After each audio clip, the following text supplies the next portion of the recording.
ada diskusi apa sih sama istri sampai yang yang bikin Mas Ari jadi juga aware sama seperti ini, mungkin perjuangan para perempuan buat speak up susah kah atau seperti apa gitu? Kalau dari ceritanya dia kan itu kejadiannya sore-sore ya.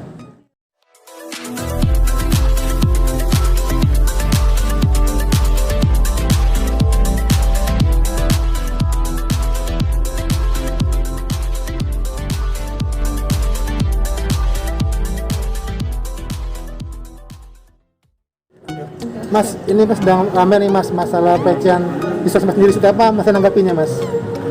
Ya kalau menurut saya sih memang itu kewajiban kita bersama ya untuk menciptakan ruang aman bagi semua orang, utamanya kepada perempuan ya, bahwa di lingkungan kerja itu harus ada jaminan bagi perempuan bahwa mereka itu bisa bekerja selayaknya laki-laki yang ada di ruangan kerja gitu untuk masalah keamanan dan kenyamanannya, karena saya pikir sih itu masalah yang tidak ada habis-habisnya. Saya pikir di hampir semua lini itu masih ada isu itu gitu.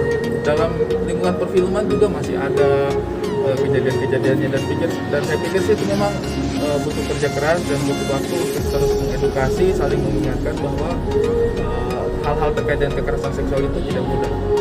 Yang pertama sih itu. Yang kedua sih memang butuh integritas ya dari semua orang yang ada di lingkungan kerja, utamanya yang punya kuasa, yang didengarkan omongannya, butuh integritas yang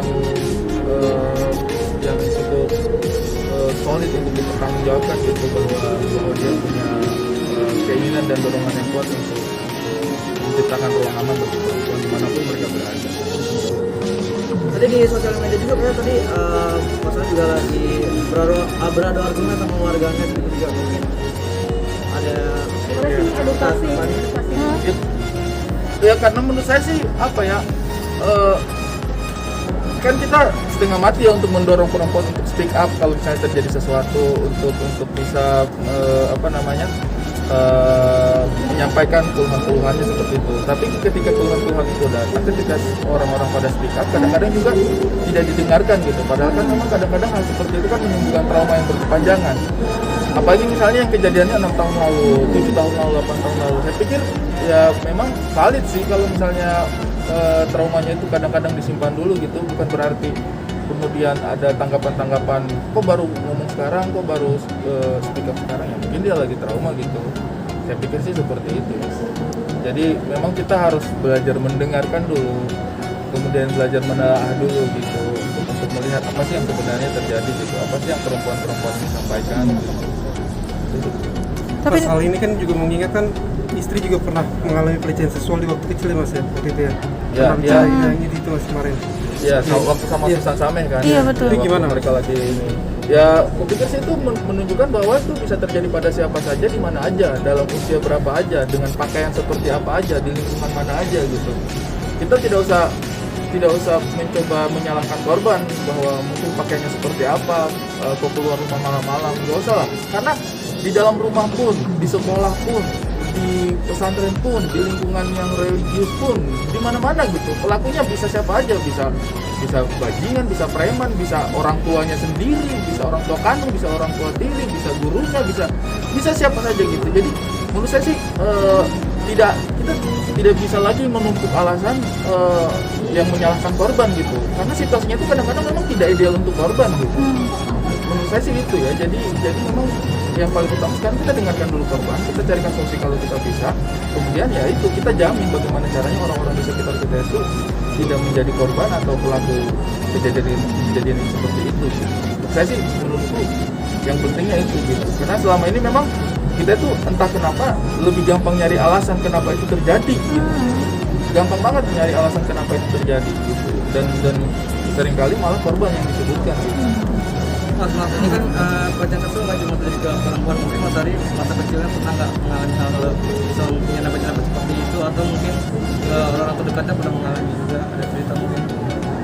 Kalau saya sih mungkin kalau di masa kecil enggak ya, kalau saya ya, karena ya dulu juga kebetulan lingkungan keluarga sama lingkungannya saya juga tidak terlalu akrab dengan hal-hal semacam itu gitu. Jadi kebetulan juga mungkin saudari-saudarinya saya, tante-tantenya saya juga nggak nggak pernah mengalami kejadian seperti itu. Tapi bukan berarti karena itu tidak terjadi sama kita, justru kita tidak peduli dengan hal seperti itu. Ya menurut saya sih kita harus tetap punya sensitivitas untuk hal-hal semacam itu sih.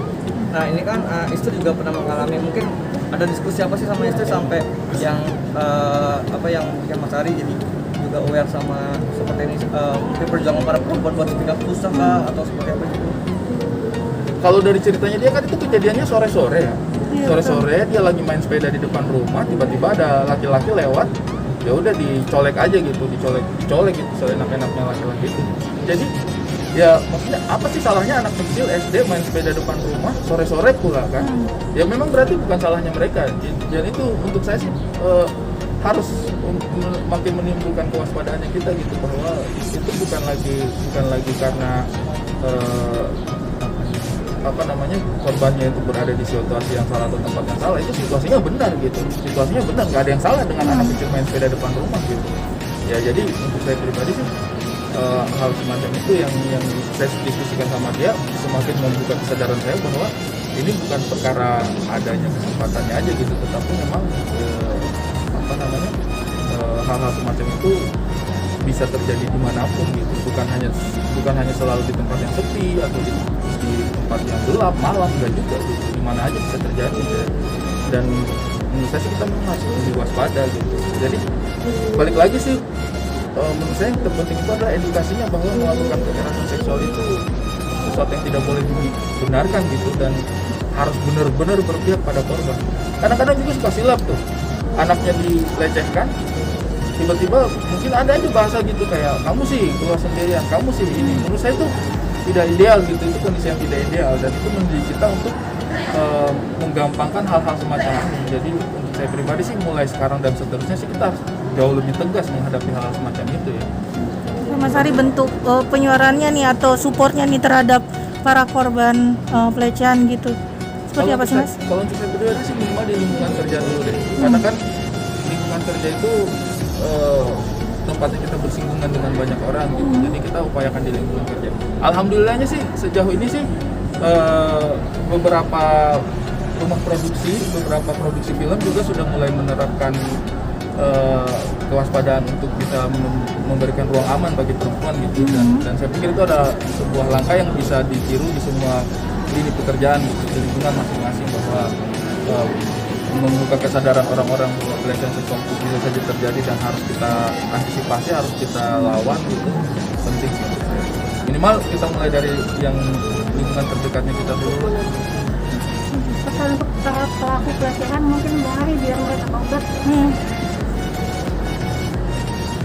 Ya, saya sih nggak punya pesan yang untuk para pelaku ini. Saya tidak mengerti cara pandangnya mereka aja gitu ya.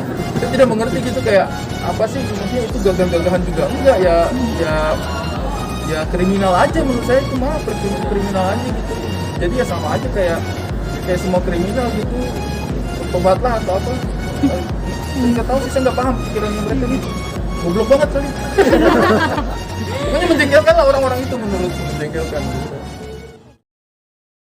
Jangan lupa ya di subscribe dan nyalakan lonceng notifikasinya.